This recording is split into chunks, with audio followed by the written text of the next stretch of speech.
very much.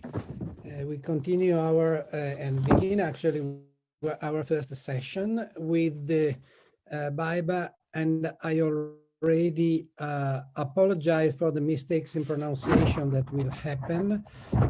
Our next speaker is BAIBA JAUNSLAVIETE, who was born in 1964 in Riga.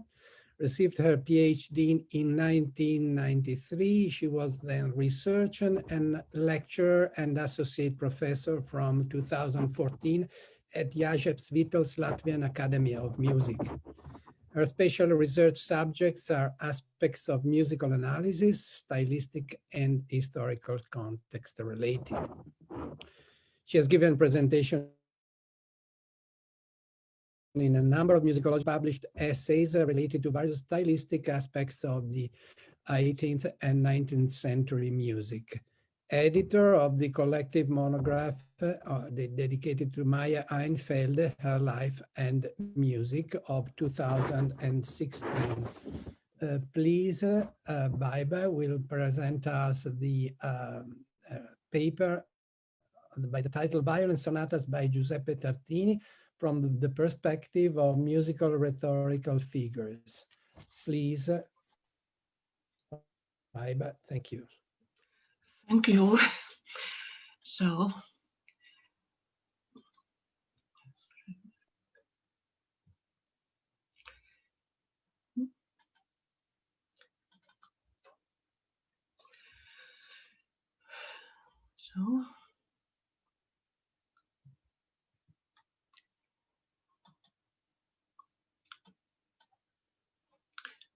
one moment, please.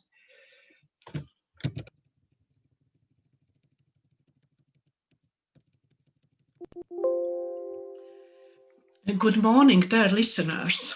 As you see from the title of my presentation, I would like to look at the violin sonatas by Tartini from the viewpoint of rhetorical figures.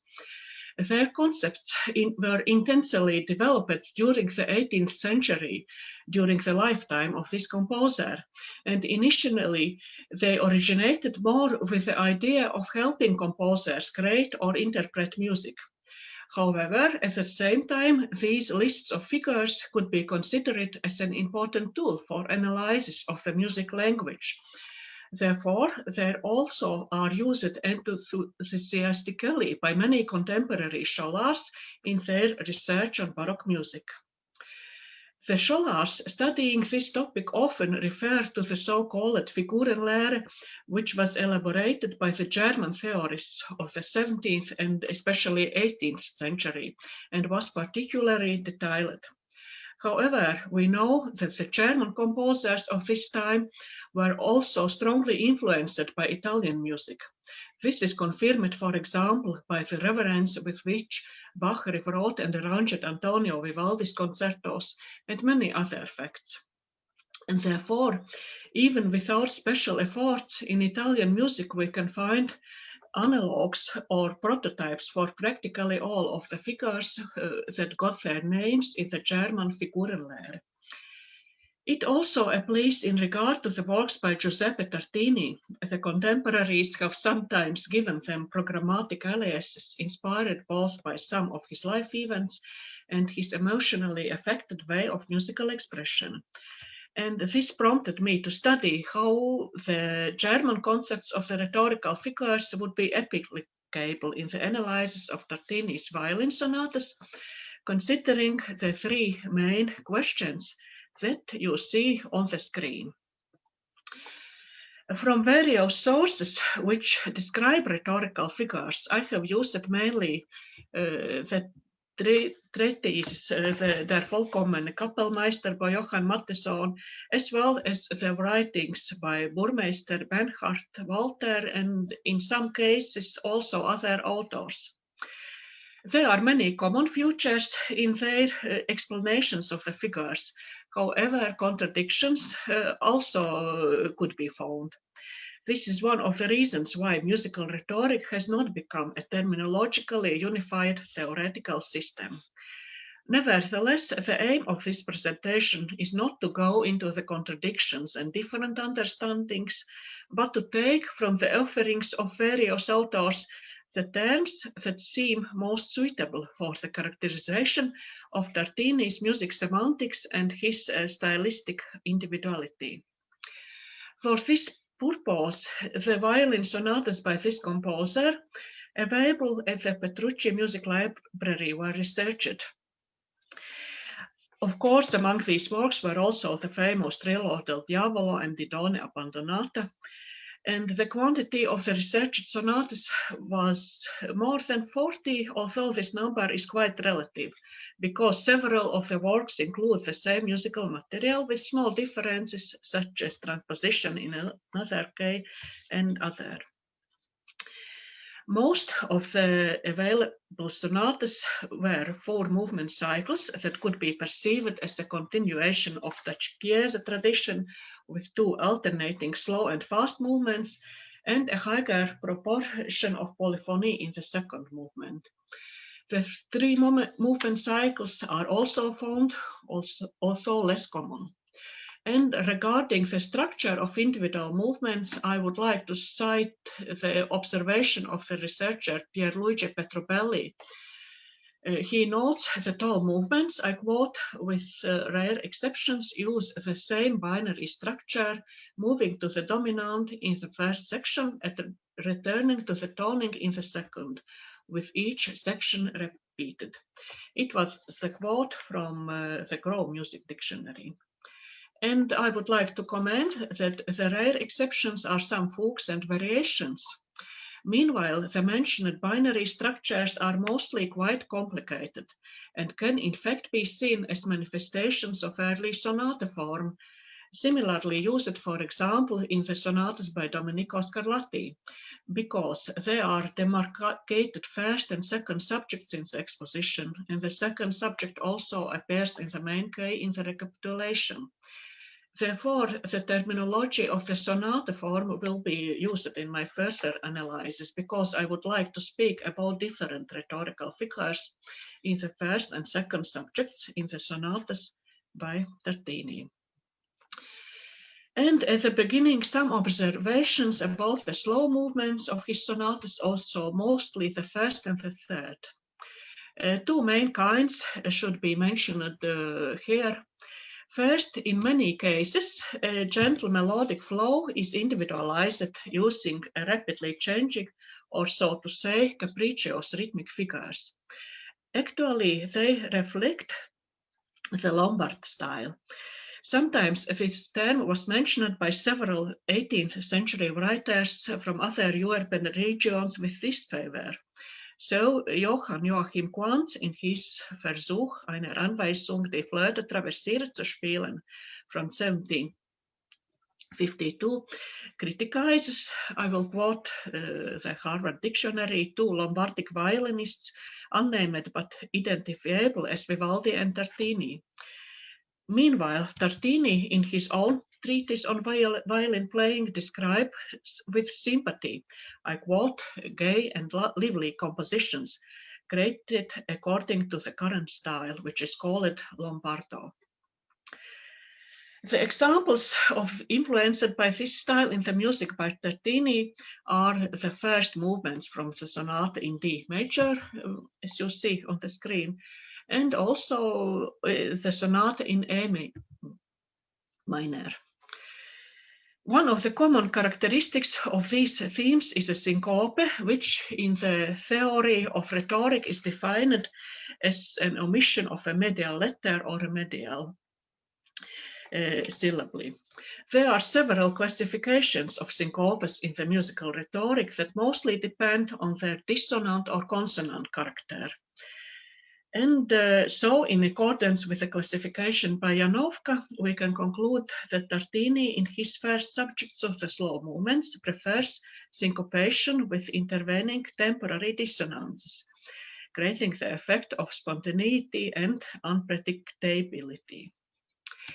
There is also another kind, although rarer, kind of slow moments in the sonatas by Tartini.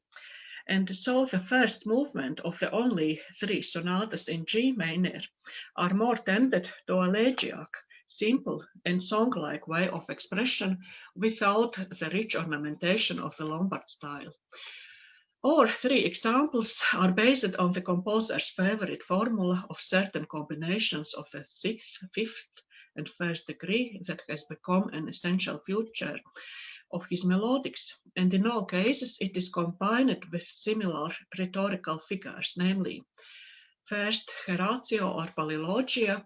In the theory of the rhetoric, it is described as the repetition of the same word with a shift of stress or change of meaning, and in the music it could be manifested as a repetition with changes to enhance the effect, including a sequence as in the second and the third example.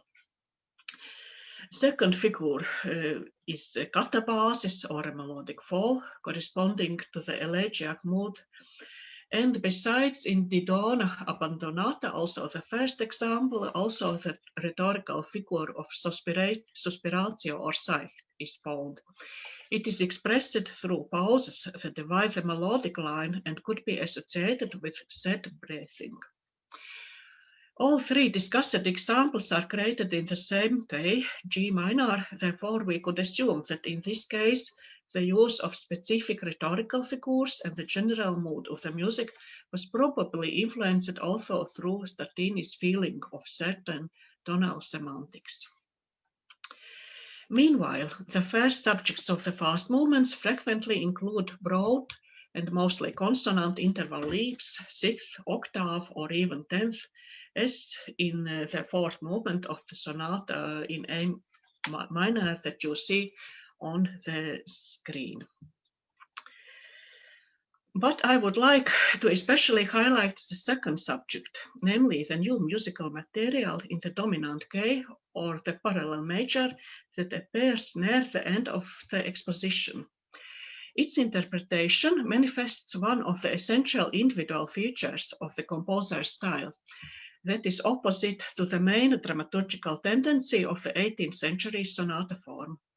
Respectively, in his sonatas, we rarely find the kind of contrast between a more dynamic and active first subject and a more lyrical, calmer second subject. Both in the slow and fast movements of sonatas by Tartini, just the second subject stands out with a more intense, sometimes dramatic expression than the first one. Therefore, this section of the work frequently includes means that could be described in terms of rhetorical figures aimed at affected expression. Among them, the rising or falling chromatic lines, or the so-called passus duriusculs, could be mentioned, and you can see an example on the screen. It is from the sonata A minor. Another characteristic is the figure saltus duriusculs, which is defined as broad intervallic leaps, including chromatic ones. It is noteworthy that the introducer of this term, the student by Heinrich Schitz, Christoph Bernhard, has described it with a slightly negative connotation as forbidden, unnatural leaps or verboten unnatürliche Sprünge, which could be used only in recitatives or stilus luxurian communis, where, I quote, they might be admitted to accommodate certain affections. However, the later praxis of the Baroque music significantly contrasted to this theoretical position, and saltus duriusculs was broadly used in many genres, not only in recitatives. In the case of Tartini, it reflects both his temperament as well as the virtuosic possibilities of his violin music, unprecedented for his time. And I would like to try to show an audio example how the intervallic leaps increase using the saltus duriusculs in the second subject of the sonata in C major, opus 2, number 6, and we will listen to the exposition of the second movement, Allegro, from this work. So, a moment, please.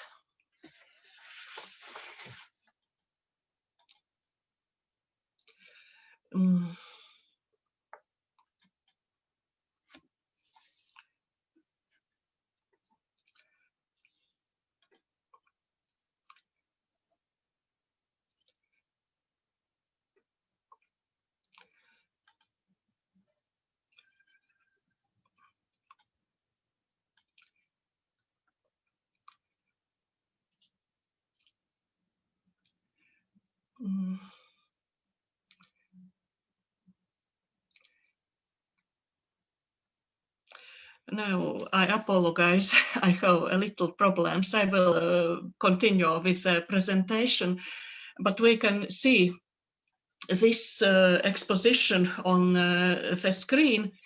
And yes, the first screen, it is the beginning of this sonata. And the next slide, it is the ending of the exposition. And we see that these saltus de riosculs, it is characteristic just for the end, not in so much for the beginning of this fragment. And there is also another feature of the second subjects, which could be mentioned as important for Tartini. It is a special highlight of the thrills, linking them with an affected musical expression. Tartini himself has noted the significant role of the trill in his writings. It follows on from the subtitle of his treatise on ornamentation that you see on the screen. However, in this presentation, I would like to speak only about the cases when the trill extends beyond the borders of ornamentation and requires an affected emotional expression. The best known example of this kind is certainly the Sonata Il Trillo del Diavolo that obtained its nickname, thanks to the famous dream by Tartini described in the book by Jérôme Lalande. Nevertheless, it is far from the only case of a dramatization or dynamization of trill that in several sonatas is first manifested just in the second subjects. And there are two main ways how this effect is achieved. First, frequently an ascending sequence is used, which is combined with modulations resulting in intense chromatization. Several examples are the second subjects of the fourth final movement from Il Trillo del Diavolo, as well as the first movement from the Sonata in B minor, Opus 2, number 4. And in the latter case, the trills, although not so prolonged as in Trillo del Diavolo, are used after saltus de riosculs, thus enhancing its effect. In both examples, a combination of three rhetorical figures could be mentioned: a trillo itself, climax, and patopoeia. Here it should be reminded that in the theory of rhetoric, climax is a figure of speech in which words, phrases, or clauses are arranged in order of increasing importance, and the corresponding figure in the music rhetoric is a repetition with an ascending sequence that could also be modified. Meanwhile, patopoeia is defined as arousing passions through introducing halftones foreign to the previous scale.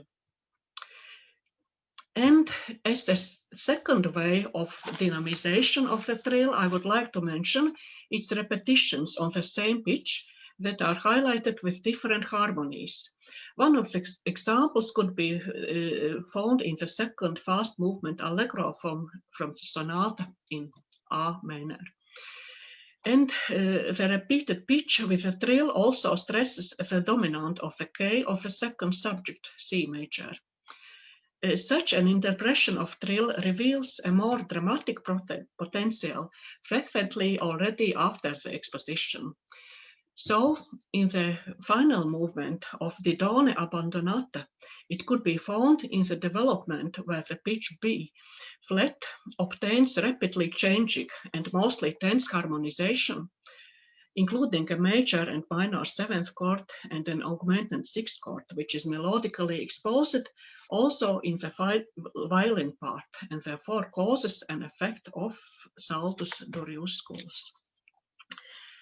So, several conclusions. The discussed sonatas by Tartini reveal many parallels with the works of his contemporaries. It follows already from the use of rhetorical figures as more or less typified elements of musical language. At the same time, the provided analysis reflects important individual stylistic qualities of the composer. Here I would like to especially highlight such means as dynamization, dramatization of the trill, combining it with certain rhetorical figures, potopoeia or climax. Also, the particular interpretation of the sonata form with the second subject as one of the dynamic or dramatic center should be mentioned. And I had not enough time, but it is interesting also that the use of the affected figures frequently culminates in recapitulations or in codas. Thus, the conducted research confirms that the interpretation of rhetorical figures reflects not only the characteristics of epoch, but also individual stylistic futures. In the future, the approach presented in this study could also be helpful for a comparative analysis of the common and different tendencies in the use of the rhetorical figures, both in the music of particular regions or national schools, as well in the works of certain composers. Many thanks for your attention. Thanks.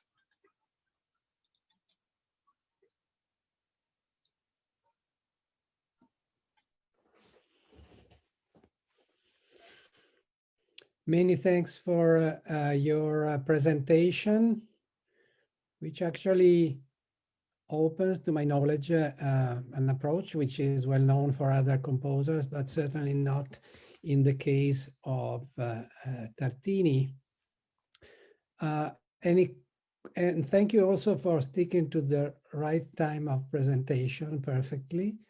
And are there any questions for the speaker?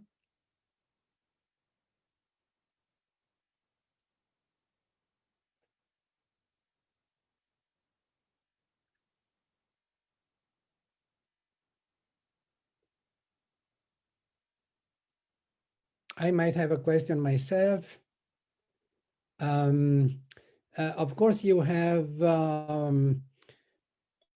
mentioned a number of theoretical sources which have to do, especially, let's say, with the German-speaking world. Do you, I mean, is there evidence of, let's say, the conscience of this approach in theoretical writings of the Romance languages in particular, and the Italian, of course?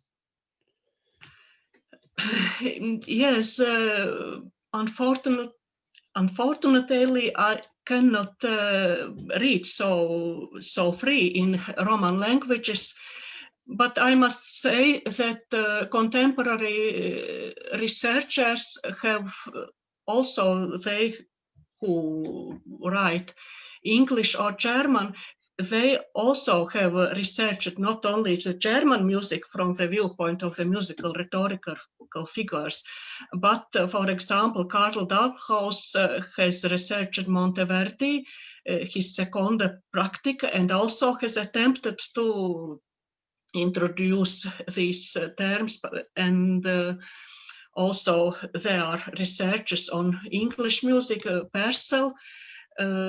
So it is not so unique that I show to the music by Tartini from this viewpoint. No, however, in the Roman languages, I have searched the titles of the papers and the books, and so I have not found about Tartini such researches. But so I could say. the literature. Thank you. Yes. Any other questions? One question. Thank you for your presentation. Regarding there are lots of tools of digital musicology, are there any database of musical rhetorics and their use in music that are accessible and have potential to compare different composers and their usage of rhetorical figures? Thank you. Digital tools of music rhetoric. No, the book by Johann Mattheson, it is fully available digital, both in German and in English. And then there was a book. I have some also slides in presentation by Dietrich Bartel, Musica Poetica, where he gives comparable definitions from different sources about one and second figure and so on. So I could. Thank you. It would there are be publications about this theme, but so systematic classification, maybe it is not possible because there are contradictions with in these systems and how every scholar interprets it. But at the same time, there are consensus about many terms, as passus duriusculus or saltus duriusculus and this patapoia suspiratio and so on. I could say.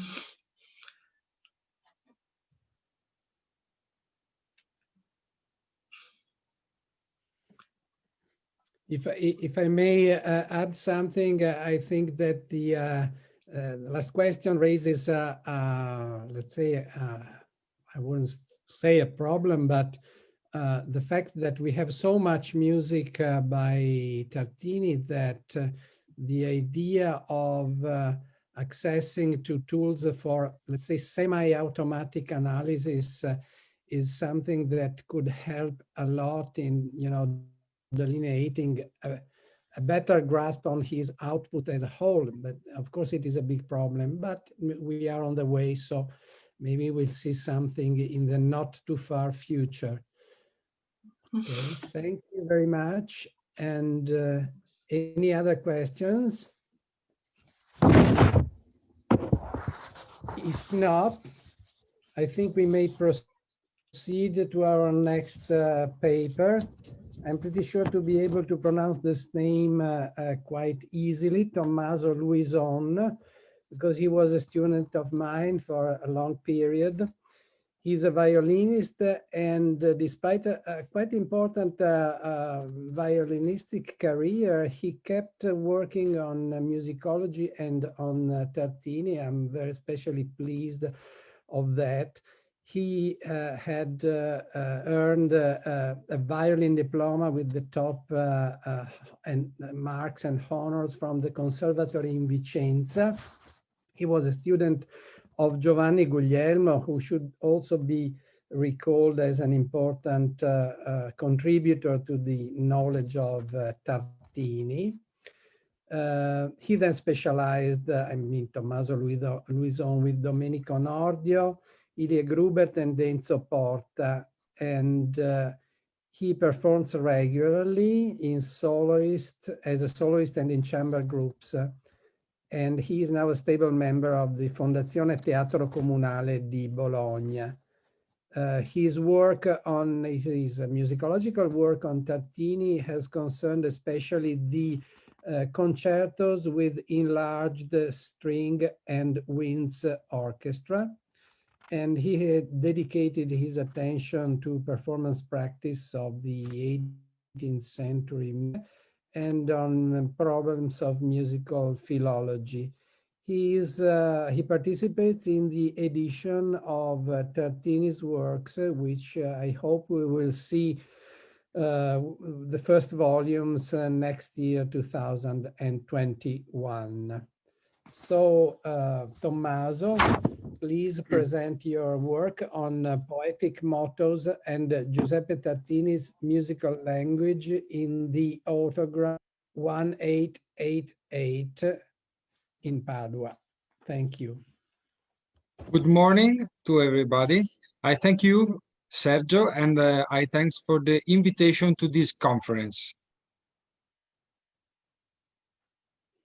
The image you see on the screen represents a rare example of mixed writing by Giuseppe Tartini.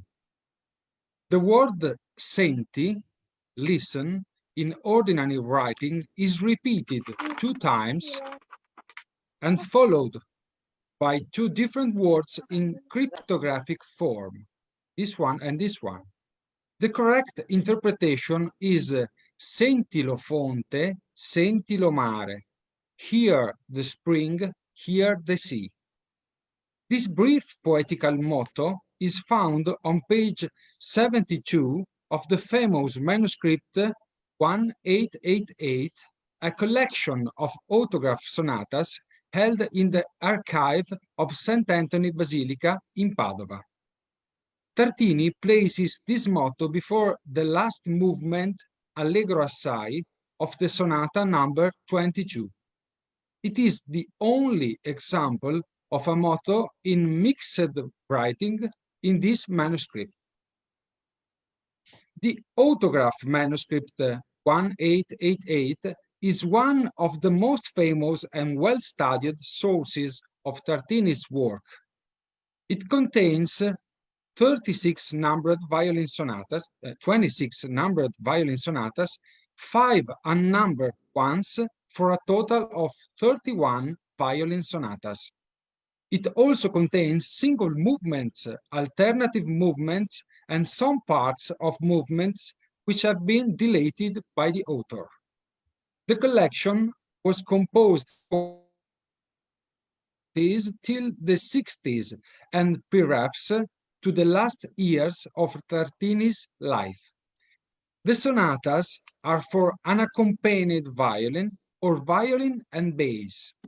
According to the traditional studies, this could be the piccole sonate mentioned by Tartini in a letter to Count Francesco Algarotti from 1749, a letter in which Tartini recounts how he often played these sonatas, both with cello accompaniment or alone. Very likely, when accompanied, it was by his friend and colleague, Antonio Vandini. This collection remained unpublished during Tartini's time, but various manuscript copies from the 18th century have come down to us. All of them either incomplete or with added sonatas. In the slide, you can see the list of these sources. In Padua, besides the autograph, there is a second copy in which there are only the 26 numbered sonatas and not the others. The Wien and Berlin collection begin like the autograph, but then there are added pieces or omitted. In fact, you can see that here are 35 sonatas and here 28 sonatas. A detailed analysis was made during the 1960s by Paul Brainard and later by Pierluigi Petrobelli, Pierpaolo Polzonetti, and Gregorio Carraro. The collection has always attracted the attention of musicologists and performers for the richness of its contents, the presence of very characteristic musical elements of Tartini's aesthetic, such as the use of folk music, the harmonic simplicity given by the 2 voices writing, which recalls to the theory of the third sound, and which is characterized by a great expressive force, with presence of harsh dissonances. Ultimately, for the use of poetry through the presence of poetic mottos taken from opera librettos or cantatas, or Arcadian-themed literary works. What was the use of the mottos? Many scholars have studied poetic mottos. Firstly, Minos Dunias for the mottos inserted in the concertos, and Paul Brainard for the ones in the sonatas. In the 90s, Maddalena Pietibrasi and Alessio Ruffatti studied the mottos, and in 2006, Marta Marotta updated the catalog of them. For the concertos, Sergio Durante and Piotr Wick recently wrote various articles on the subject. All the studies which have been made show how the mottos fall in two different categories. One, the language of text suggests a meter for the music, and the context of the text suggests the affetto or character of the music itself, as in an opera aria. Two, the text is not connected to the meter, but generically suggests the affetto. In this slide, one can observe two different examples in which the poetic text suggests musical meter. In the first example, the correspondence between word and music is explicit. In fact, the text is written beneath the notes. In this case, it is not an opera aria, but the well-known folk song Aria del Tasso, and the text is from the Gerusalemme Liberata by Torquato Tasso. In the second example, the text is placed above the notes, but the correspondence between syllables and the notes is evident, as you can see in the transcription I provided. In this case, the text is from the opera Siroe by Pietro Metastasio, but you can see l'onda che mormora tra sponda e sponda, l'aura che tremola tra fronda e fronda. You can see that the accent is always, word is always with music rhythm. In this collection, there are no examples, instead, in which the word does not suggest musical meter. Analyzing the 41 mottos present in the collection one by one, I have come to the conclusion that all of them, both the ones with the text written below the notes and the ones with the text beside the music, all them have a correspondence between musical meter and words. The first word of each motto defines the start of the relative movement. According to the accent of the word, the piece will start on an upbeat or a downbeat, and almost always the music proceeds with the syllabic rhythm. In the Padova collection, there are 41 poetic mottos, some of which are repeated more than once. In total, there are 30 different poetic texts. Most of the authors of the text have been identified, and they are Pietro Metastasio, Paolo Rolli, Torquato Tasso, Francesco Silvani, Giovanni Domenico Pioli, Francesco Corselli, Cosimo Giotti, and some traditional also piece from Venice area. For 7 texts, the authors have not been identified yet, but in this speech I present a new concordance I have found in my research. This brief text, Ama l'olmo, Love the Helm, is present on the sonata number 18, GT2 C1, which is the new catalog number. And this small text comes from the opera Il Narciso Favola Boschereccia, represented in Lodi on 1676 with music by Carlo Borzio. The opera libretto is by Francesco De Lemene, and we have to notice that a reprint of all the poems by Francesco De Lemene was made in 1726, so during Tartini's life. It is a particular text. I want to read it in Italian, of course. Sono amante gelosa o ma infelice, dimmi, annalma le piante, aman le piante? And the answer is, vivon le piante e ciò che vive all'alma. Aman ancor l'edra ed il tronco amante. Ama l'olmo la vite e la palma la palma. All the words refers to nature, and probably it's not strange for the Tartini aesthetic. Pietro Metastasio is the author most frequently quoted by Tartini. We find 15 poetic mottos taken from cantatas and from different operas: Demofonte, Ezio, Catone in Utica, Alessandro, and Siroe. A few of them are used in different contexts. Now, I would like to focus on the poetic mottos taken from Demofonte, from which the most quotations are taken. Demofonte was a very popular play, put to music 60 times that we know. The first of these was performed in Vienna in 1733 with music by Antonio Caldara. During Tartini's time, the opera, composed by Niccolò Jommelli, was represented the first time in Padua on June 13 in the year 1743, which is the St. Anthony Patron Day, at the Obizi Theatre.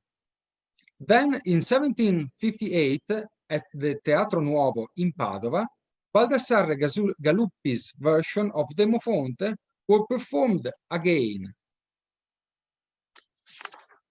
It's difficult to determine whether Tartini heard this opera in Padova or if he had access to the libretto, or whether perhaps he heard it in Venice.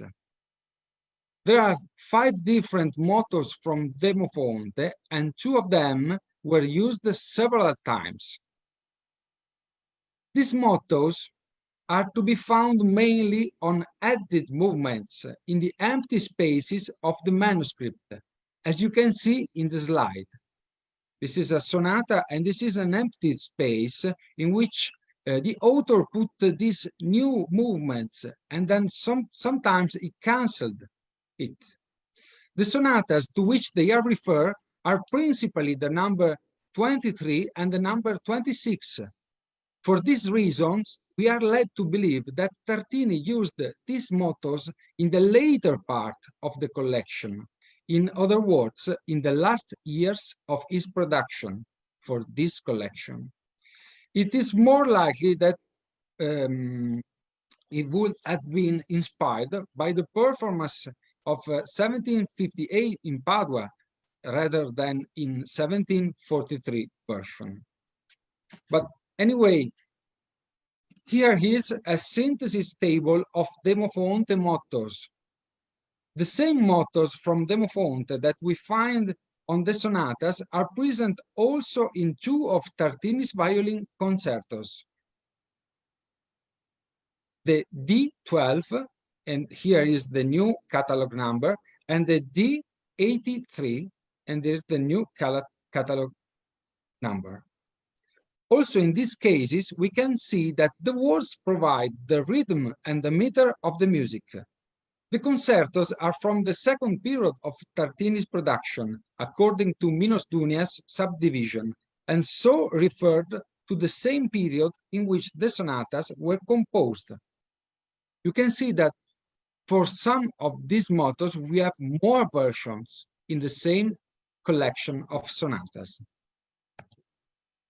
Now, I find it useful to present some example of how Tartini faithfully follows the poetic text when composing his melodies. We will now listen to the three different versions of the motto Se tutti i mali miei, taken from the sonatas number 23 and 26. In the opera, this is an aria sung by the Princess Dircea, daughter of Demofonte. In this version, the violin part is sung by a counter, Andrés Montilla Acurero, which give me this example just for this conference. Here, the first is an aria. Se tutti mali miei io ti potessi dir, dividerti potrei per tenerezza il cor. Okay, and then the second example is a grave andante from the same sonata, with the same text, which I will follow during the listening. Se tutti mali miei io ti potessi dir, dividerti potrei per tenerezza il cor. And then the last example, musical, from different sonata and different tone. Se tutti i mali miei io ti potessi dir, dividerti potrei per tenerezza il cor. In these three examples, we have seen that poetic mottos define the meter of the music in the beginning of the composition.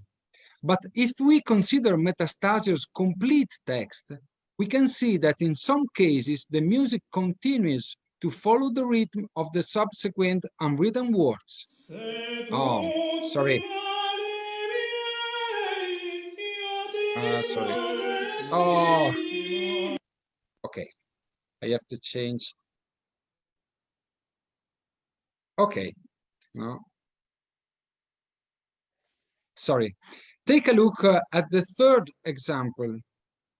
I have completed Metastasio original text, adding the words of the aria under Tartini's music. The whole piece follows the text. That means that Tartini uses the motto as a quote and a reminder of the full text. Presumably, Tartini had access to the libretto of the opera. Let's see, the second part is not written in motto, but the syllabation is really, we can see that in the syllabation, the words follow the music. In questo ama passo, si giusto è il mio martir, etc., etc., etc. Take a look, sorry. The second and last example is interesting because it is shown in two different musical development of the same text. The first is an aria with a very light character. Let's listen to it. Sperai vicino il nido, credei calmato il vento, ma trasportare mi sento fra le tempeste ancor. The second, oh, sorry. Okay. The second instead is a jig, a dance movement which follows the text starting on an upbeat. Sperai.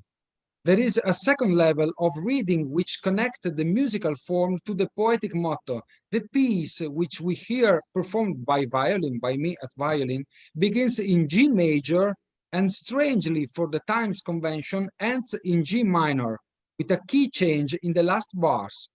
In the text, Timante, believes he is close to the shore, to being saved, Instead, the tempest takes him back out to a terrible fate. Musically, Tartini appears to underline Timante's destiny by using this unusual minor ending on a piece in a major key. It is the meaning of the words which suggests a musical development in this case. We listen shorter because we don't have time for, this is a short version.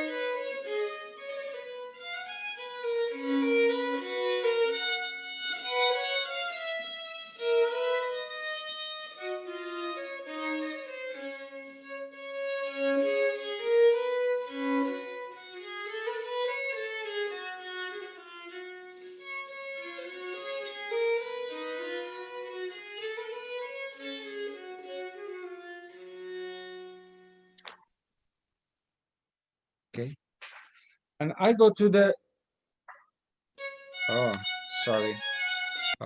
Okay. I go to my conclusions.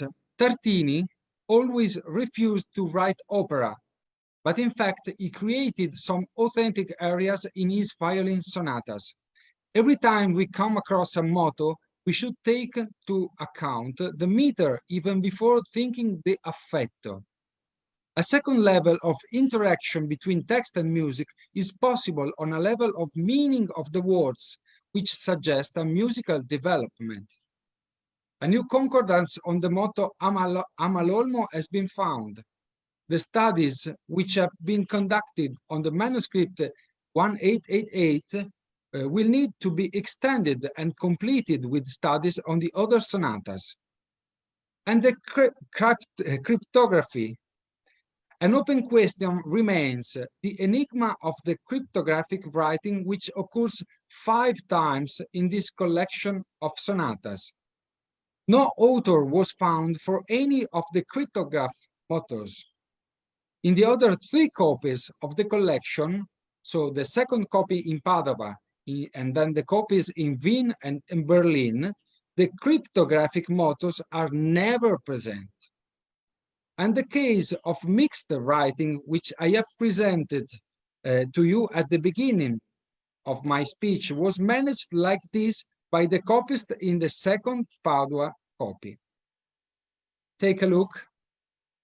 It transcribes only what he is able to read, just the word senti. This is the original, the autograph, and this the copy, just one word. Recently, speaking with a calligraphist, a friend of mine, and asking him about possible theories on the Tartini cryptography, the first answer he gave me was that probably there was not a precise thought or reason for using cryptography.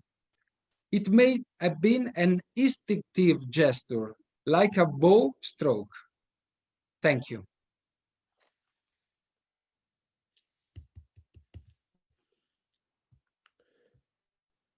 Thank you very much, Tommaso. And it's clear that this is a very, very patient work that you have done, and that adds actually to our understanding of the use of mottos in general, but also on that particular important manuscript. Thank you very much. Are there questions for Tommaso Luison?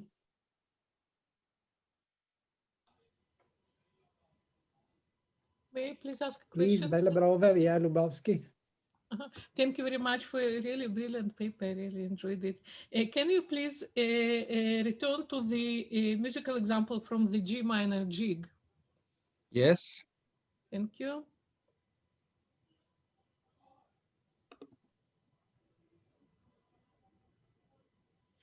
I'm trying to go. Sorry, it doesn't fall. So I don't know why it doesn't move. Okay, I will Sorry. I will ask.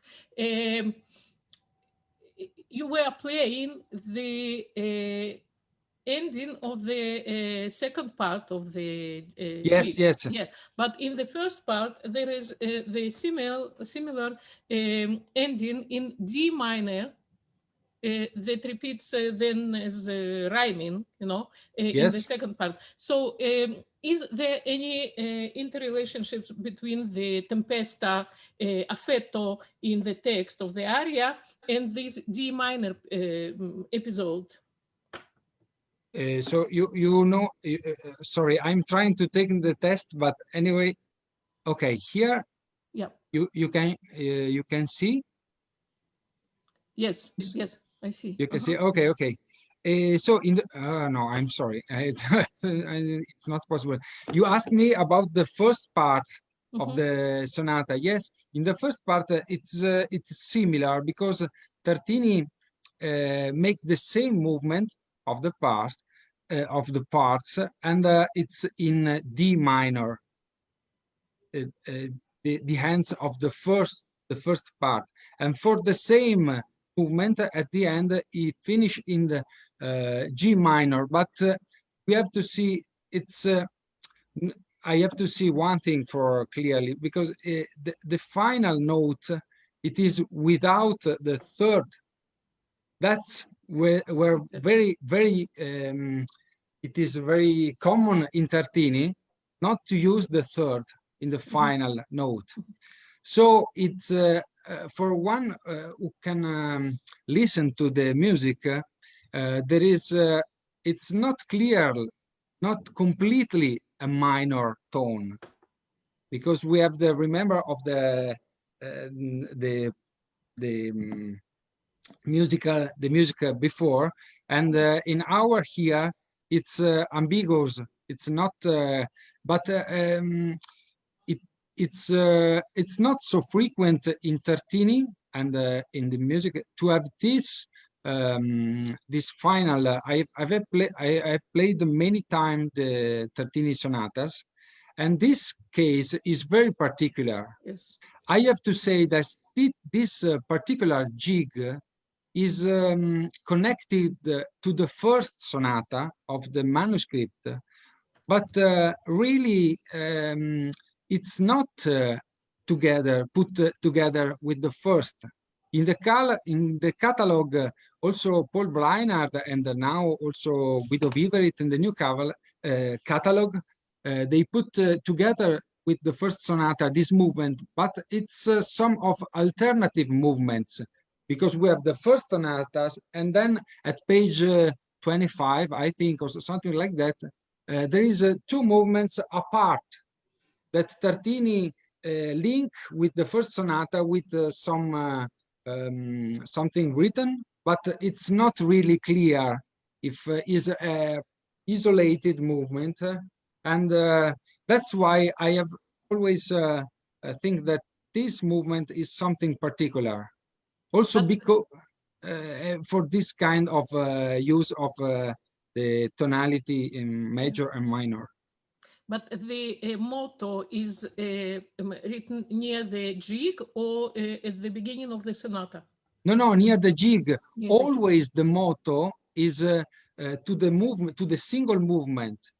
So we don't have the, and it's put close to the beginning of the movement. But is I'm sorry that I can't use, but if it's possible, fine. I will show you. Okay, okay. Now you can see. No. No. I'm sorry. I don't know why. No, it's fine. Okay, it's fine. And thank you very much. Thank you.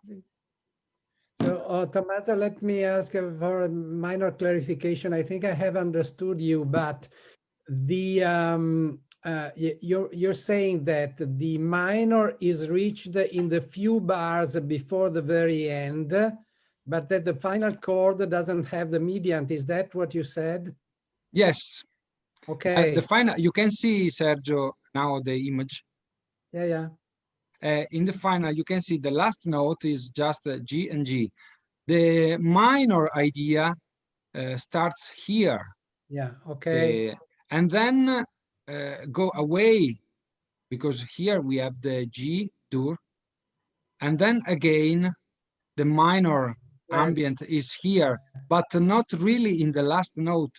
But okay, but I mean, but it is reached just before the final note, so it's yes, we let's have say the that it is last bar implied in some way. I mean, it's convincing, I believe. Yes. Okay, thank you very much again, and more questions. I have a question. First of all, thank you, Tommaso, for the talk, and I really appreciated hearing the sung versions of the movements, and also hearing you play. It was really great. So thanks. Thank you. I just subscribed to your YouTube channel. Okay. I was wondering, my question is, if you have any thoughts about, you said you were talking about the importance of looking at the meter, and I was wondering if you have any thoughts or suggestions about, in performing the pieces, the importance of meter in some of the gigue movements versus some of the more recitative movements. So you, sorry, the question is if you need this the meters to perform the. Well, I mean, in when you're considering performing or the movements, I'm just wondering like how you approach the importance of meter in like certain in gigue movements versus in the more sort of quasi recitative movements. If it's important for I'm sorry, I don't understand really the question. Probably it's the use of the meter for the performance of.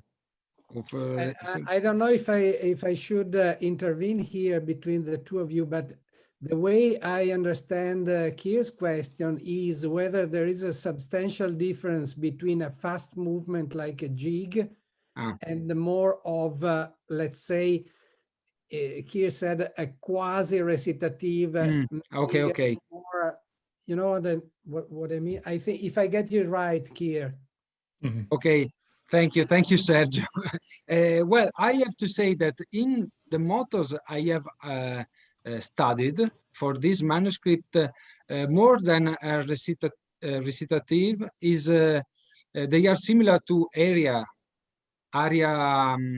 Also in the text of Metastasio, the mottos are taken from aria. So we have the recitativo before, and then Tartini takes the first la prima strofa, the first verses of the aria. That's why I have to say that he composes something like aria opera, because the things that was very strange and which I consider is that the text in some cases is seems to continue also if Tartini didn't take the test on the part. When on the contrary, when you have like a gigue fast movement, we have the meter is useful because every time at the beginning, that's what I have said before. It's the beginning in upbeat or downbeat is always with the word. So it's interesting. It's important to know this, to consider these mottos, because they give us a key to understand the right rhythm of the music. And I don't know if it's quite and for the recitative style, it's perhaps in the aria del tasso there is something like recitative, but this is a particular case because it's a popular aria and a folk aria, and so it's quite different from the others because there is not really a time, a regular time. It's like a free aria, just like a recitativo, but is a particular case. The most part of the mottos are regular with like aria opera. Thank you. I was actually thinking about the tasso movement. Okay, tasso. Yes, mentioned, okay. Yeah. It's a particular case. Yeah. For me. Great. Thank you. Okay, thank you to you. Thank you very much. I think we must move on. We are a little late, but it's not the time of Margherita Canale DEGRASSI, who is a violinist, but also teaches history of music at the Giuseppe Tartini Conservatory in Trieste.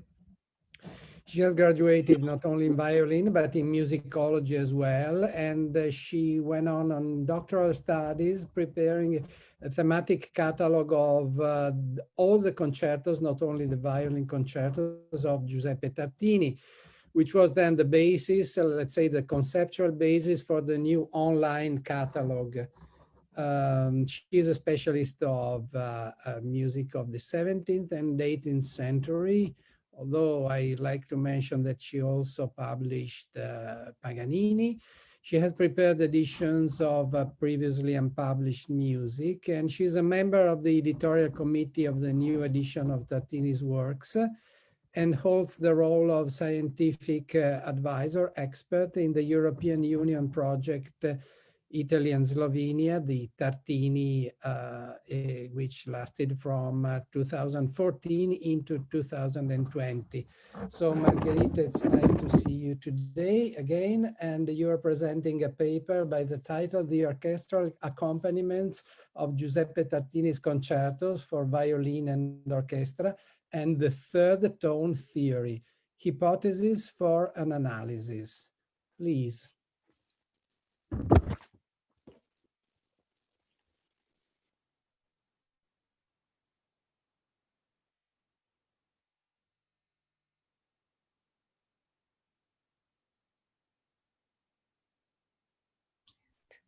Non sentiamo. Margherita, we can't hear you. You have to unmute.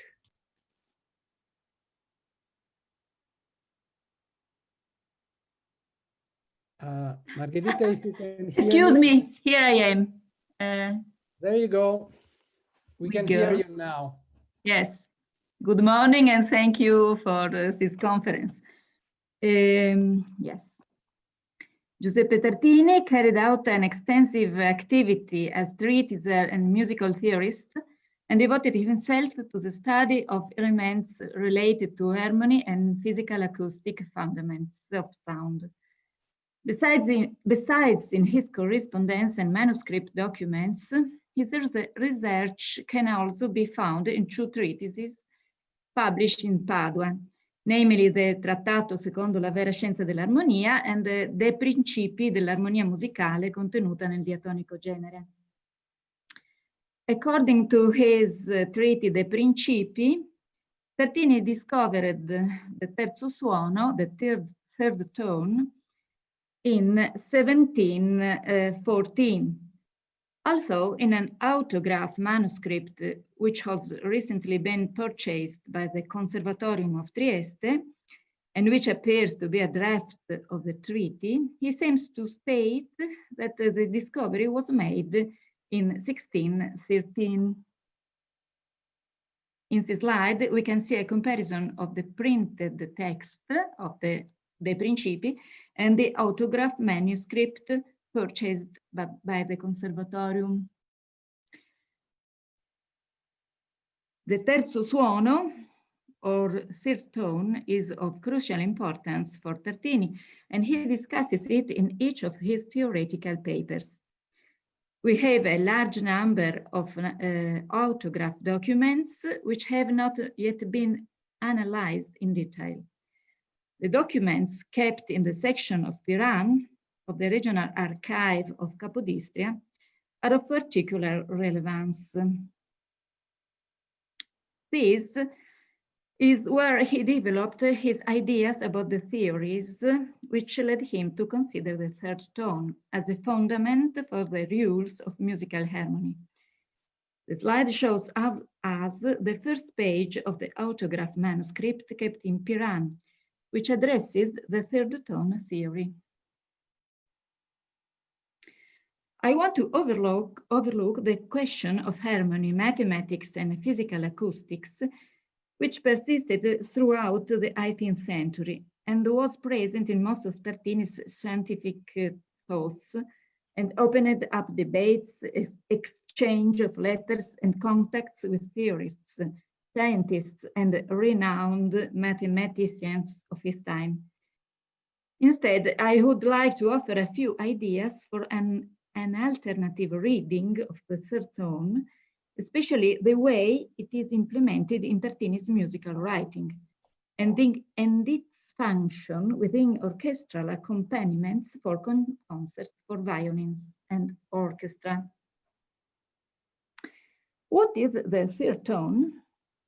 In musical acoustics, we use the term harmonic to define complementary tones at a basic frequency when they are generated and which combine to define the timbre of an instrument or voice.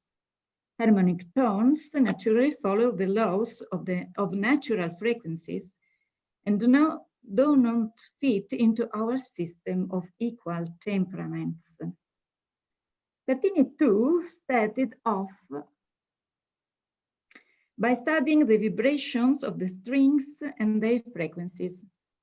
He did so by taking the sounds produced by an instrument called tromba marina, also called marine trumpet or nun's fiddle, which was still in use at his time and which Vivaldi wrote a concerto for.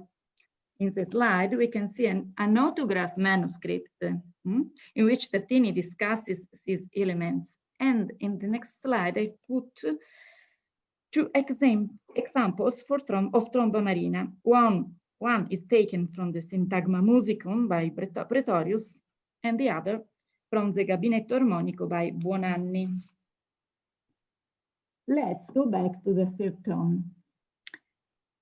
Harmonic sounds can be combined, creating different frequencies called combination tones. The frequency of these harmonic sounds is always the integer multiple of the frequency of the fundamental tone. This does not explain nor justify the creation of combination tones with frequencies that are lower than that of the fundamental one. This is why more recent studies regarding the so-called third tone are likely to stretch in two directions, that of physical analysis and that of psychological or psychoacoustic analysis, which searches for answers in the fields of psychology and neurology.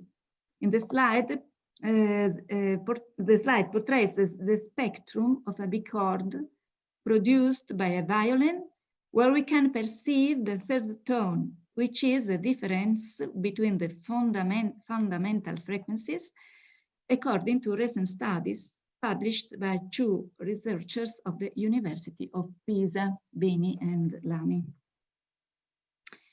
Some argue whether these combination tones are to be considered subjective or objective.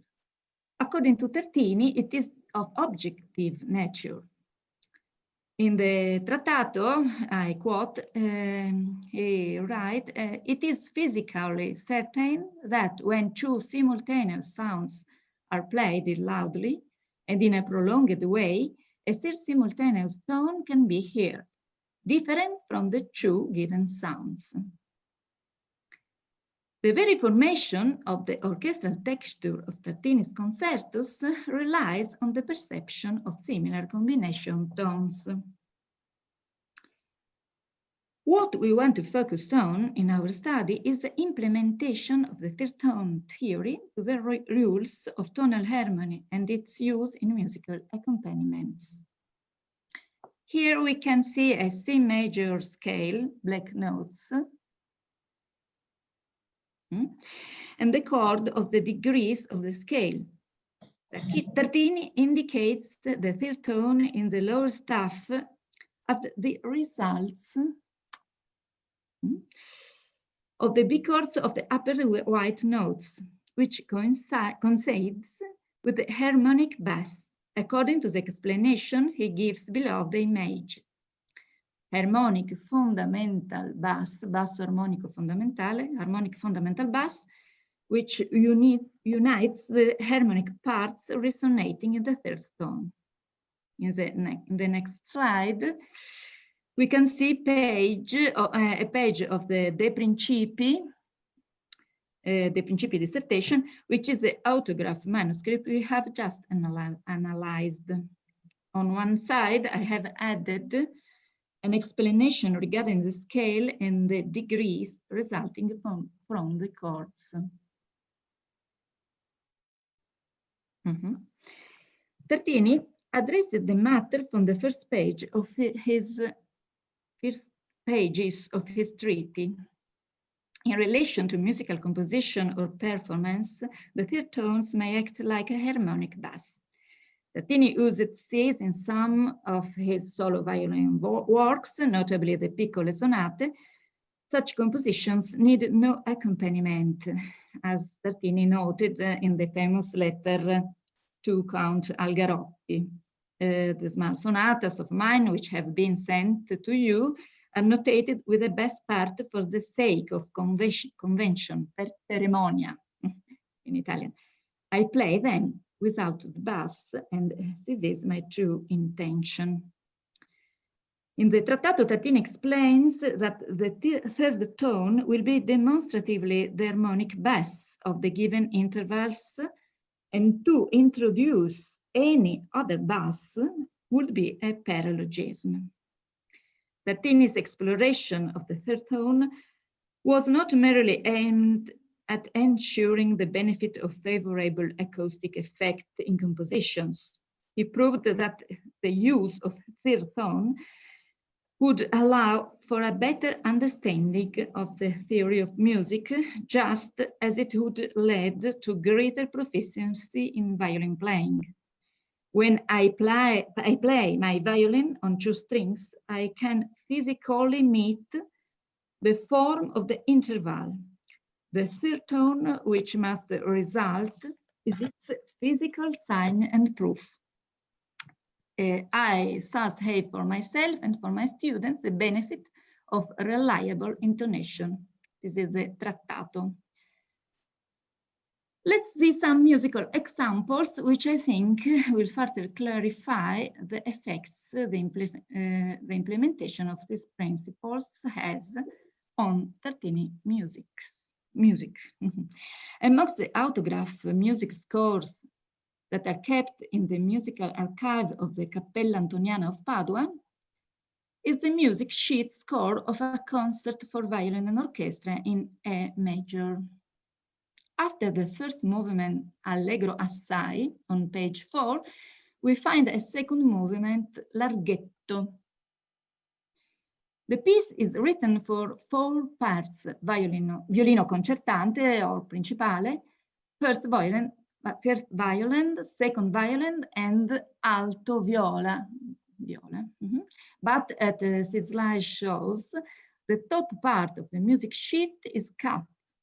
And on the left, Tartini wrote, infine è il grave, in larghetto, infine è il grave.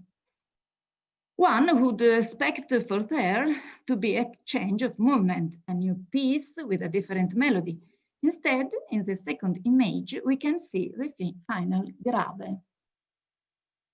On page 8 of the manuscript, after the third movement, we find the grave. But a simple comparison proves that the melody of the leading violin and the number of bars of the entire piece is the same.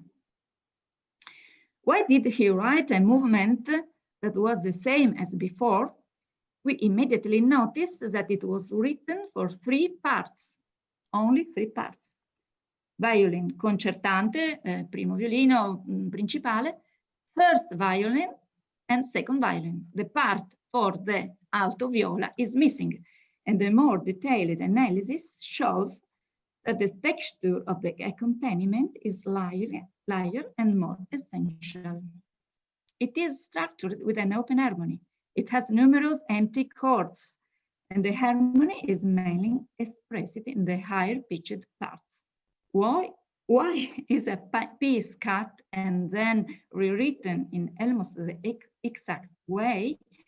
It appears clear to me that the only reason why the first version was eliminated is that Tartini wanted to bring out the third tone as fundamental bass of the chords.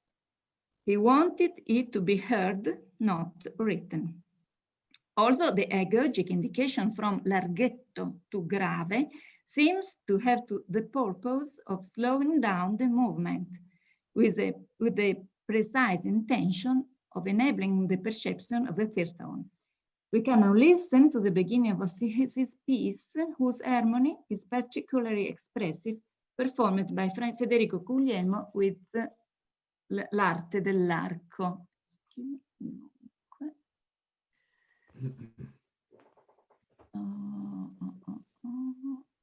Share computer tones.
The type of accompaniment we have just heard consists of only a few notes in the higher range of the first and second violin, without a bass accompaniment. It can be found in numerous solo parts of Tartini's concerts for violin and orchestra. I will show you here only a few examples.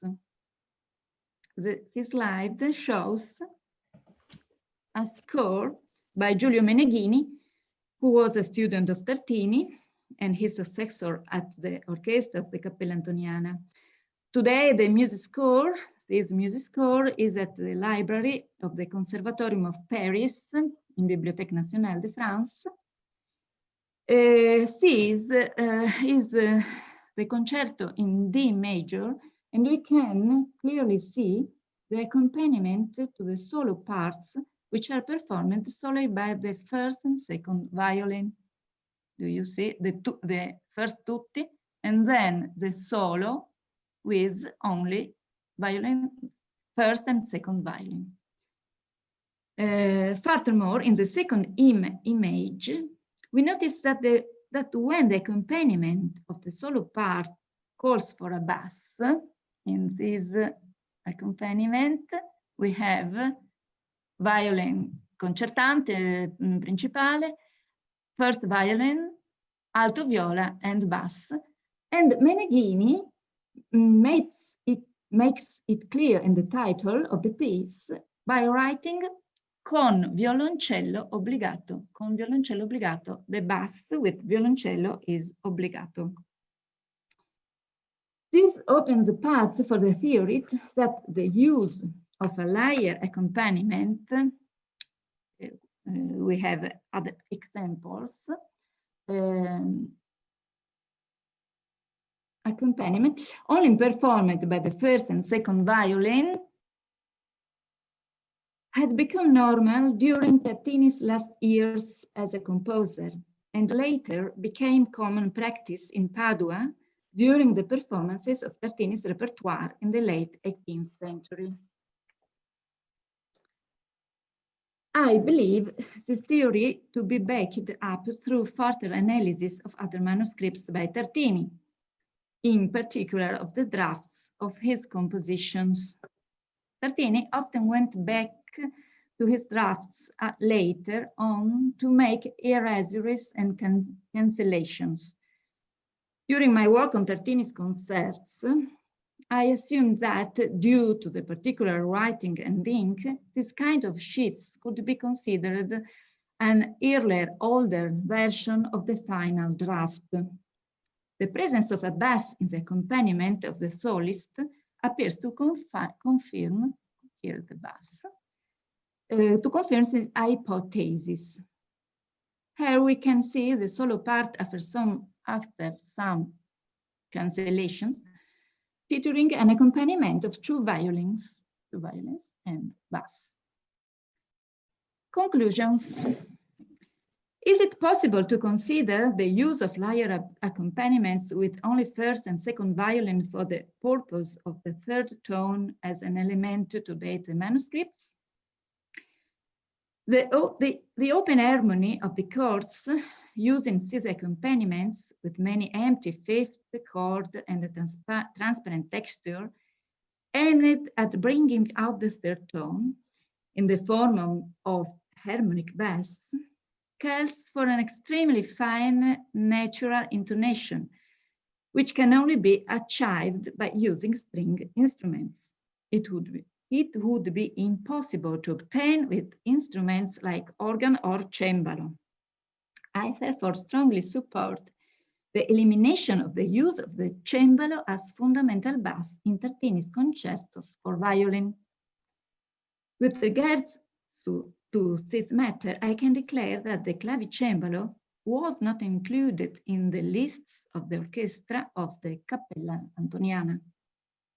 The bass is only to be performed by organ and should obviously never be implemented by solos if the manuscript calls for the use of the first and second violin only. This is a print of the 18th century featuring the choir of the Basilica del Santo.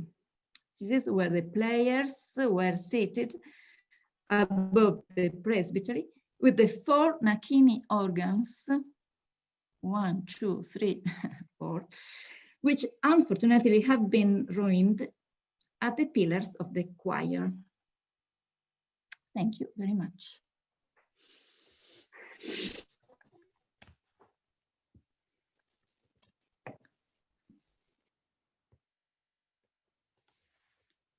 Thank you very much, Margherita, for your careful study of the scores.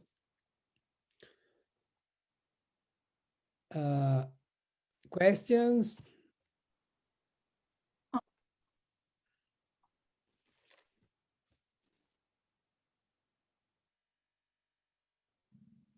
I have a question myself, waiting for more questions.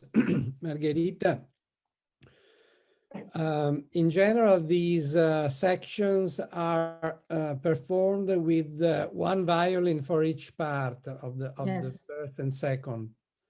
What do you think?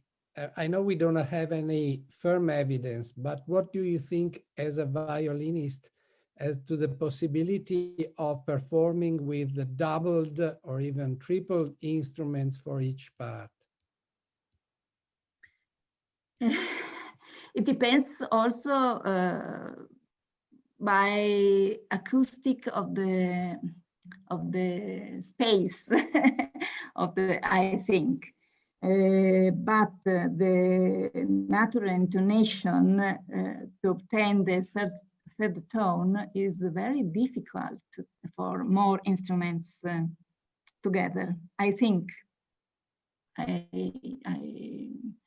If this is the the goal of this writings, this modality of conduct the parts. To obtain the third tone, I would prefer only few instruments, one violin and one first violin and one second violin. But I think also in the Basilica del Santo, that is an enormous basilica, how we can hear this sound, these instruments. We may realize proof, I think. Okay, more questions? I can say that Margherita has my same doubts, but I also think that we should actually have some experimental performances on the different possibilities, because nobody was there to listen and to record. Yes, and also the position of the orchestra were different. Were on the presbytery. You may prove these locations is set. Peculiar, yes. Okay, thank you very much. Margherita, I have just to ask, thank you very much for your speech. It's always very interesting to hear to you and your studies. I have just to add one thing about this theory of the use of the third sound theory in music of Tartini. Studying the Piccole Sonate, I just make a small refer to the third sound, because for me, and not only for me, because some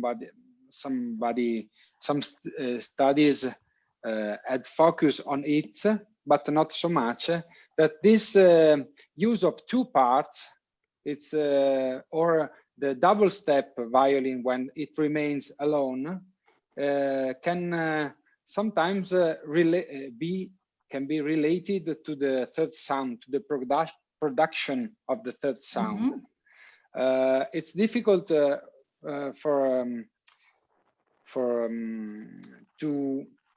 reproduce it playing, because of the instrument, the kind of intonation we use, and the tuning different. For I think as a performer, I try sometimes to focus on some parts of the writing to produce the third sound, but it's really more a mental idea to do something mental. But it's in the concrete sound, it's really, we are far to listen to it in playing Tartini music. I don't know if you find something, some example. It is clear it's not simple to hear it. I agree, but Tartini speaks everywhere about the third tone, in letters, autograph, manuscript, treaties. He If I may add a comment. I mean, we can look at this matter from a different perspective. That is, okay, I mean, this sound can be sometimes barely be heard, but in reality, that is not the point. The point is that Tartini was heading towards the extreme simplicity of the texture. Yes.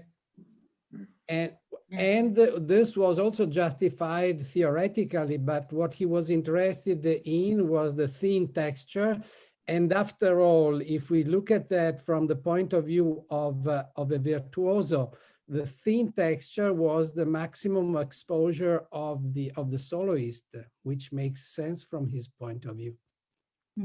Similar to the Italian opera, you know. Sort of, accompaniment. Sorry, And may I? Sorry. Please. Hello. Something. Hello, thank you so much for this. I'm just wondering how much evidence is there for the use of the organ in the tutti? Yes, the organ? Yes, how much evidence is that the organ was actually used? I know it's specified in the printed concertos, but how would you know that it was used in Padua at performances, that it was actually employed in the tuttis? Yes, you mentioned that. In the concerts written for the Basilica, there was only organ. There were only organ. Yes. The other concerts, we don't know the destination of the concerts.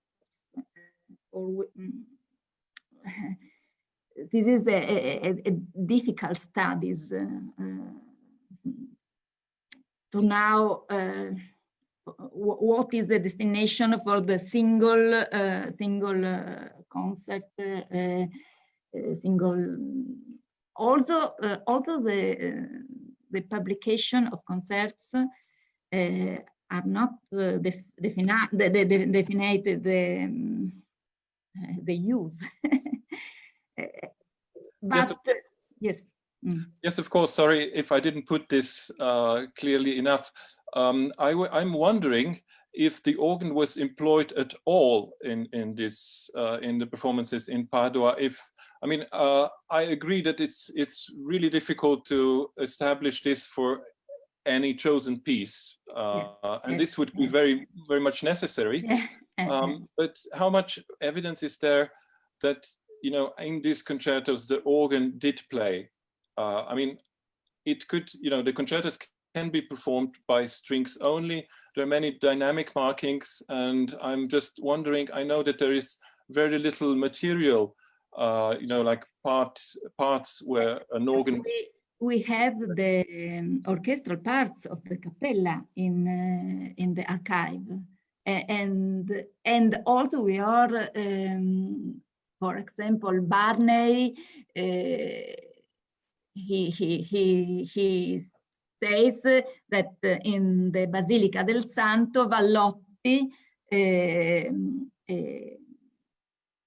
was on near the orchestra by sign the tempo, and there was the organs playing with the instrumental with instruments.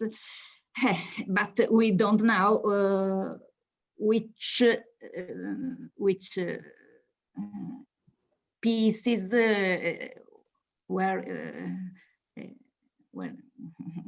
in this case. If I may comment shortly about this, what Domen Marincic is saying, and he's posing a radical question. And I think the closest we can come to evidence is the few numbers marking a bass part in the instrumental parts, which we know had been used in St. Anthony's Basilica. But this, of course, doesn't mean that all through Tartini's career those parts were performed as continuo. So there is a big problem there, I think, and that opens up a discussion for which we probably don't have you know, conclusive evidence, but it is important not to take anything for granted on this point. Yes, thank you very much. I think we will discuss this tomorrow also. Yes. My paper. Thank you. Okay, so thank you for your question. Thank you, Margherita, for your paper. And we go now to the last paper of this morning. And I'd like to introduce Kier Gogwilt. I hope I'm pronouncing well your name. He's a violinist, a musicologist, and a poet.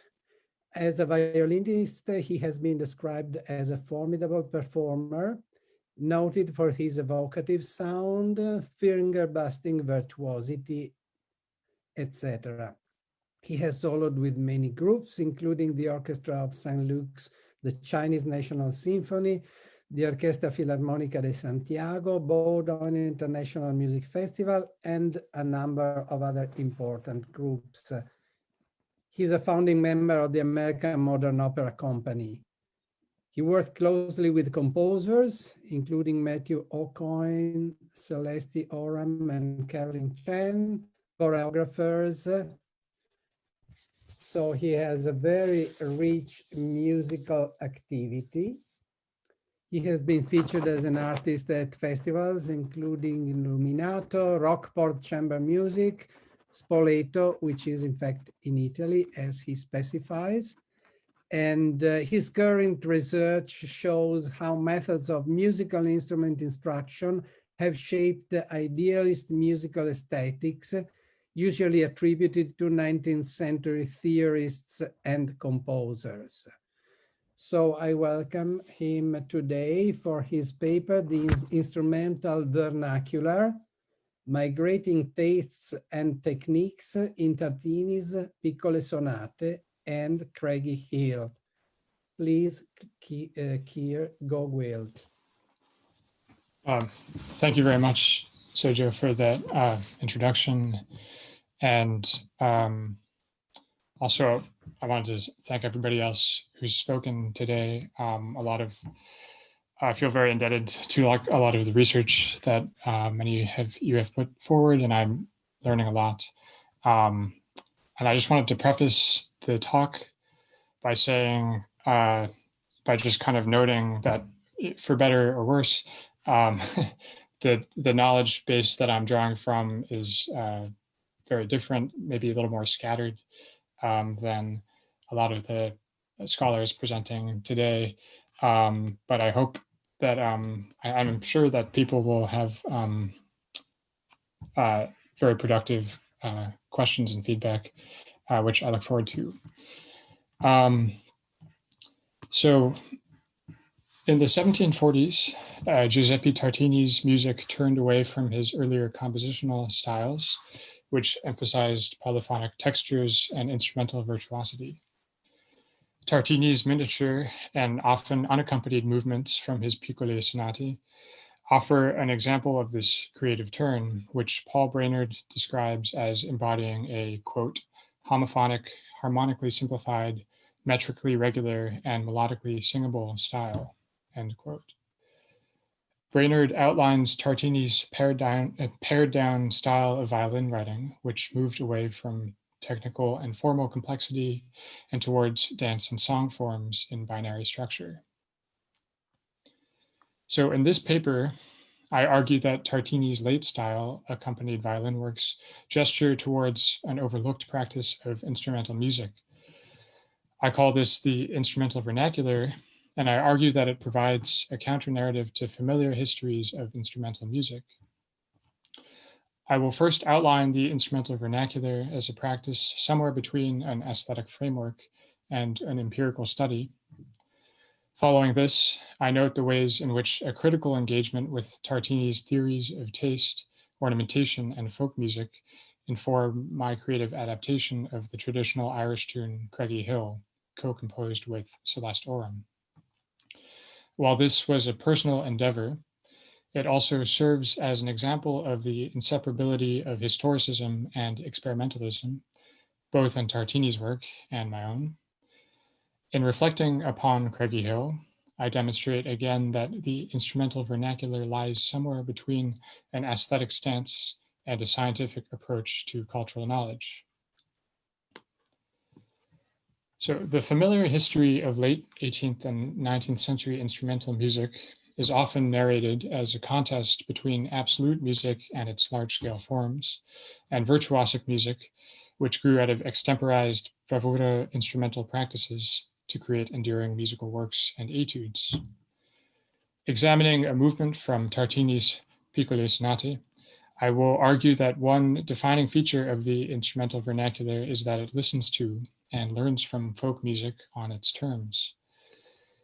There are numerous examples of composers like Mozart, Beethoven, and Brahms drawing from folk repertory or pastoral imagery in their compositions.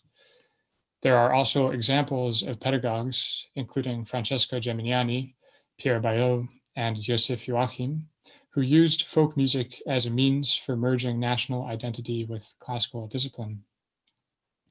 By contrast, Tartini's instrumental vernacular signals something more than the appropriation of folk elements within a classical frame. In both his music and his writing, he encourages musicians to unlearn aspects of their training and to instead engage with musical practices that lie outside gallant style prescriptions of taste. Perhaps the most effective way to introduce the aesthetics of the instrumental vernacular is to look at an example in Tartini's Piccole Sonata. Tartini's manuscript contains several examples of poetic mottos transcribed from Italian poets, including Pietro Metastasio and Torquato Tasso. In many cases throughout his later sonatas and concerti, these mottos are used as inspiration for his melodies without an obvious one-to-one correspondence between poetic and musical prosody. But in exceptional instances in the Piccole Sonata, the words are printed directly underneath the unaccompanied violin melodies, suggesting that these are instances of instrumental recitative. So here is an example of Tartini's setting of Canto 1236 from Tasso's Gerusalemme Liberata, which musicologist Pierpaolo Polzonetti identifies as a transcription of Gondelier's song. So here is a recording of me playing this in my kitchen.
This movement leaves the folk transcription relatively undisturbed, even as it is mediated through the disciplined body of the violinist.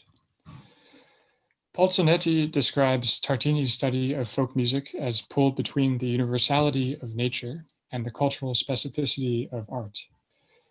As Polzonetti writes, quote, Tartini observed and studied the music of farmers, boatmen, and fishermen, conceiving folk repertoires as natural phenomena from which learned musicians could abstract universal natural principles that could be used for the composition and ornamentation of art music, end quote. Folk music was a fruitful object of study for Tartini because it lay outside of the aesthetic frame of learned gallant music. As such, Tartini considered folk music as part of nature rather than art. Its study approached a science which Tartini valued over the artificial tastes engineered by gallant music. Throughout his writings, Tartini draws from a number of beliefs in sometimes inconsistent ways. At the same time as arguing against rubrics for gallant taste, he embraces the idea that natural forms of musical expression, like folk ornamentation, comprise elements of a universal taste. And drawing from ancient Greek combinations of music and poetry, he suggests that melody might approach the semantic precision of words. In his Trattato, Tartini writes, quote, "I am too persuaded and convinced that when the cantilena is truly adapted to the passion expressed by the words, each cantilena should have its individual and particular modes of expression, and in consequence, its own individual and particular good taste," end quote. In these various formulations, taste takes on different guises. It can mean the limiting rubric of gallant aesthetics.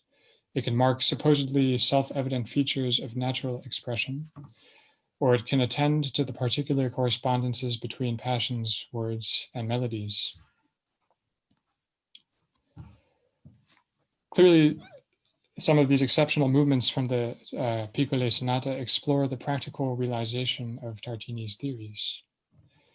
In transcribing the Gondolier's songs on Tasso's verse, he is asking the performer to mimic not only the universally affecting elements of the human voice across cultures, but also the particular forms of these words and melodies. One might describe this as an exercise in gesturing towards a natural musical expressivity through the absolutely particular, that is, parsing the immanent details of this musical prosody in order to commune with its potentially universal meaning. However, how Tartini's attention to folk music actually links up to a universal taste remains unclear.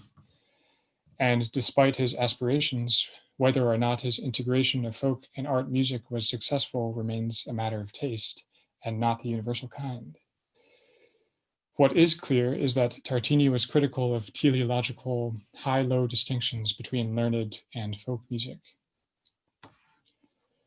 I would argue that a penchant for relative minimalism characterizes Tartini's instrumental vernacular, in contrast to the large-scale forms and harmonic narratives of 19th century instrumental music, and in contrast to the virtuosity of figures like Paganini and Liszt.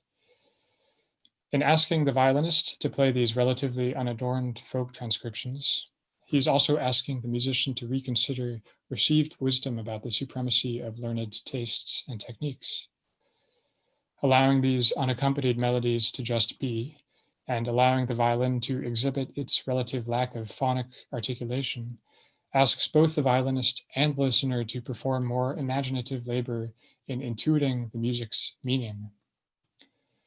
If there is a universal musical expression to be found in Tartini's late work, it would be in this practice of imaginative and empathetic listening to the musical line in its own context, and for unlearning one's prejudices through both reasoned critique and feeling. I began studying Tartini's writings and late music while exploring some folk music closer to my own heart. In 2015, I became obsessed with Handful of Earth, an album by the Scottish folk singer Dick Gauguin. Gauguin's traditional and original music often calls for social action, collectivism, and critiques of government-waged wars and predatory capitalism. What I admired about his music was the way in which he wrapped targeted political messages within an incredibly moving, lyrical, and ornamental style of song. Gauguin made old music speak to contemporary concerns in a way that I found deeply affecting. There was one song on this album that I found particularly rich for adaptation on the violin. Craigie Hill is a traditional Irish ballad, which in Gauguin's hands becomes loosely metrical and highly ornamented. The lyrics tell the story of a man who is emigrating and leaving his lover behind. The narrator speaks of the landlords and their agents who appropriated land, forcing their subjects, like this man in the ballad, to emigrate to America. My adaptation of Craigie Hill was in part inspired by Tartini's writings on folk music and the affective power of melody and poetry. In my composition, I sought out a personal integration of art and folk music, which drew from my practice as a violinist, improviser, and poet.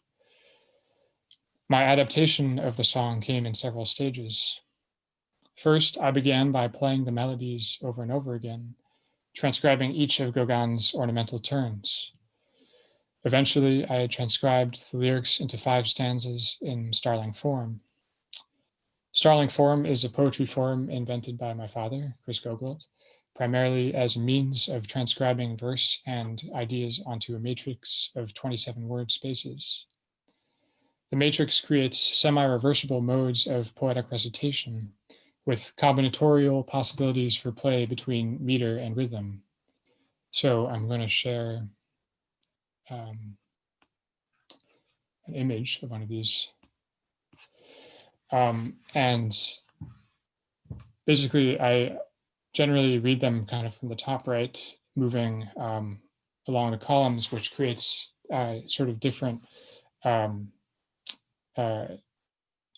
sort of phrasings and meanings in the poem. So read from the top right, and she says, "Don't leave," and he says, "But she said, don't say anything, I'll go with you." And he says, "But she said, don't say anything, I'll go." And she says, "Don't leave." So going this way, the man is speaking, and he says that she said, "Don't say anything, I'll go with you." But the other way, it reads, she said, "Don't say anything, I'll go," and she says, "Don't leave." So depending on the way one reads it, it changes who's actually speaking and who is actually leaving.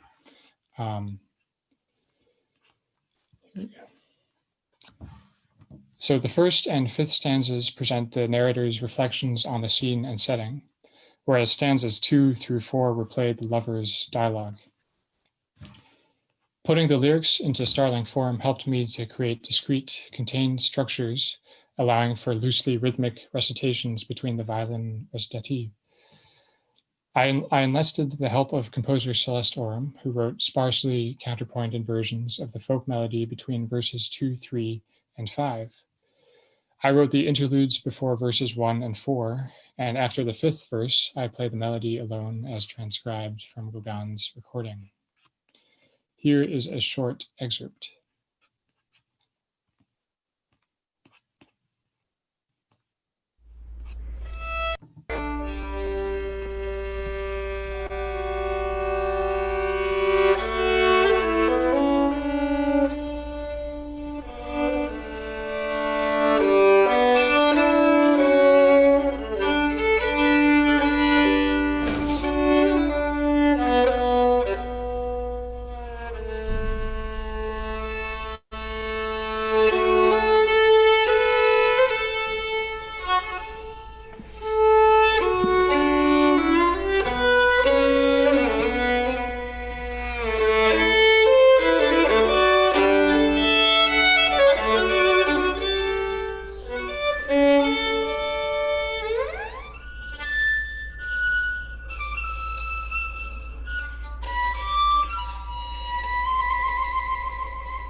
Fare thee well, spring, time,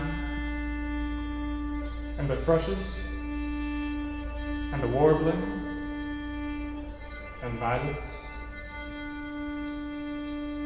I never parted, thought I'd never part, the thrushes, and the warbling, and violets.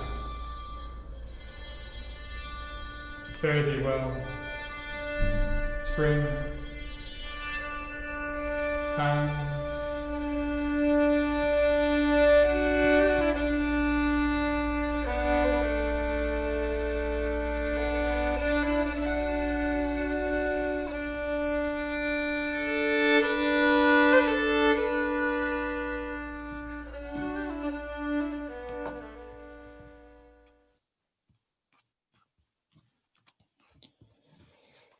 So this might seem like an oddly personal postlude to a paper on Giuseppe Tartini.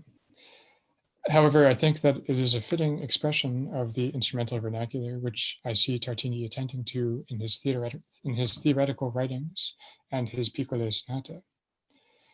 After all, the instrumental vernacular names the ambiguities of Tartini's methods, which moved between scientific research and artistic practice, and which embraced variable understandings of taste as subjective, universal, or particular to melody and verse. In conclusion, I am suggesting that naming the instrumental vernacular might give some musicians and scholars a foothold in rethinking the relationship between historicism and experimentalism, and between scholarly and creative labor. Within the framework of classical music pedagogy, 19th century museum culture continues to regulate the teaching of performance as the study, reproduction, and preservation of historical works.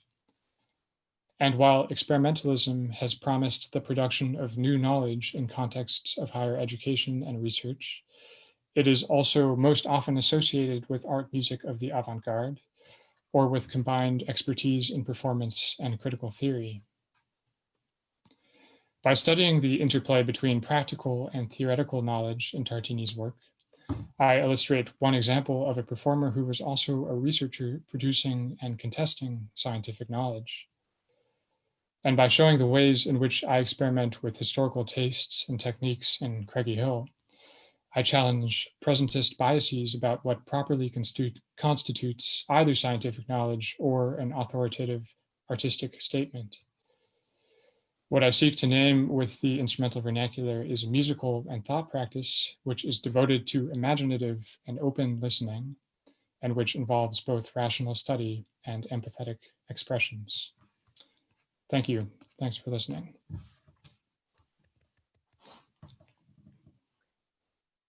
Thank you very much, Keir. I'm pretty confident that let's say the anomaly of your presentation within the traditional, substantially traditional musicological conference has been appreciated by all the presents.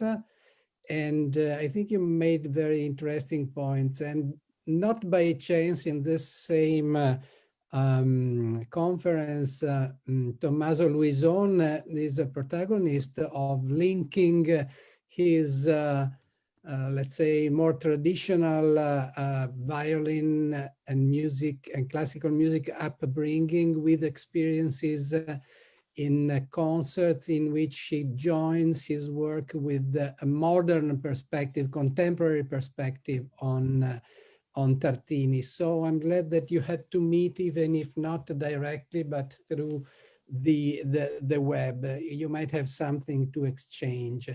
Aside from this, I would like to call for comments and questions for Keir Gogwell.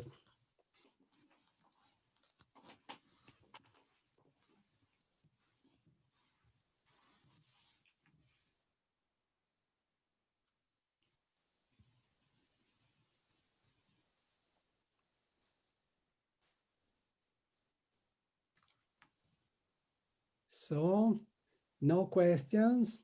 I may add a small piece of information about Tartini, which comes from one of the letters which were published in his exchange with Giordano Riccati. So they are not part of the recently published epistolary. And he just mentioned the fact within the context of a different discourse that he has learned from everybody. I quote by heart.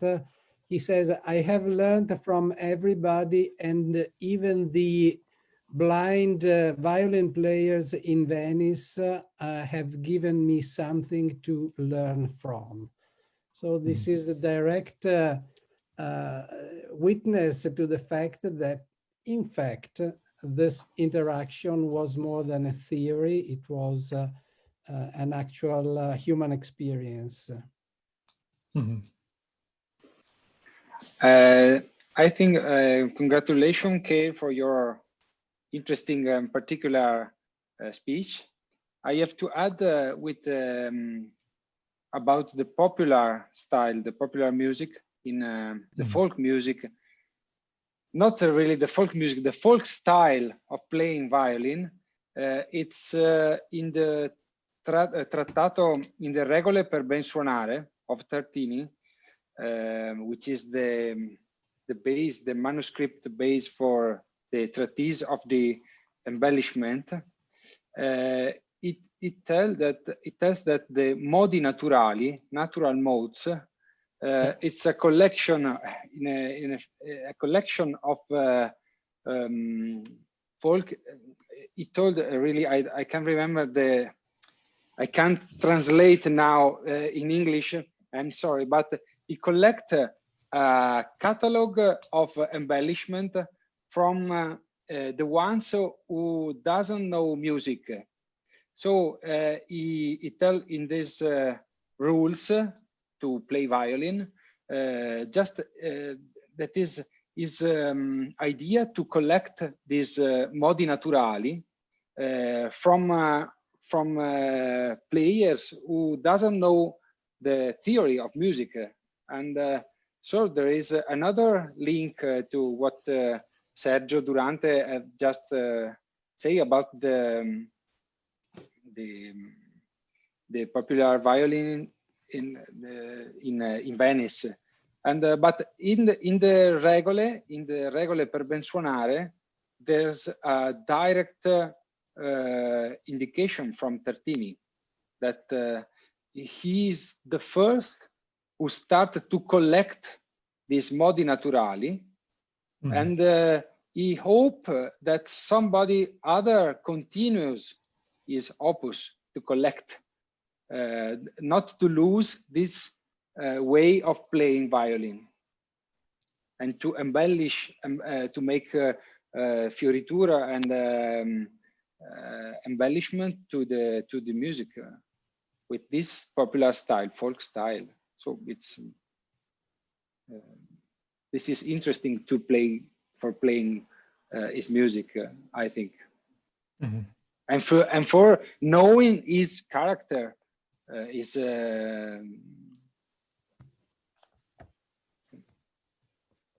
yeah. Thank you for mentioning the sorry if I translate into English, the natural modes, because that was actually something I was referring to in sort of this idea of Tartini studying folk music as objects of nature, insofar as he was kind of referring to those, as far as my reading goes, he was referring to those natural modes as actually being potentially more universally expressive than some of the artificial modes of ornamentation. And that's what I was kind of referring to in this idea that he holds and embraces multiple understandings of taste, taste according to the sort of subjective, sort of rule-based style of galant music versus this what he calls in translation universal taste, which encompasses certain folk elements like the natural modes, which he considers to transcend cultural boundaries.